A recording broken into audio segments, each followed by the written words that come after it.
সাবেক মন্ত্রীর বাড়ির ভিতরে ঢুকলাম, ঢুকে সেরে দেখি হরিণের ভিডিও করতেছে দুইজন লোক। আমি পিছে পিছে দাঁড়ায় ভিডিও করতেছি, দেখি আমিও কাছে যাই হরিণ কিরকম দেখা যায়।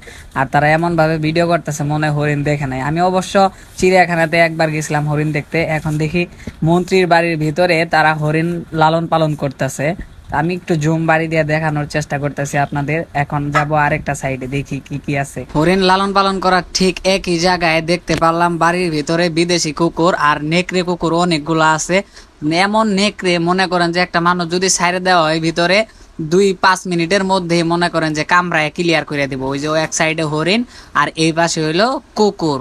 একটা উট পাখিও আছে, তারা খুব শৌখিন মনে হয়েছিল, কারণ উট পাখি এখন পর্যন্ত লালন পালন করতেছে। আর পৃথিবীর সবচেয়ে ছোট ষাঁড়গুলো মনে হয় আমি টিভিতেই শুনছিলাম আর দেখছিলাম, এই সর্বপ্রথম নিজ চোখে ফার্স্ট দেখলাম। আর নেটের ভিতরে রাখা দিছে অনেকগুলো কুকুর। এগুলো কুকুর কিন্তু দেশি কুকুর না, দেশি কুকুরের মতো দেখা যায়। আমি দেখানোর চেষ্টা করতেছি আপনাদের, অবশ্য দেখতে পারবেন।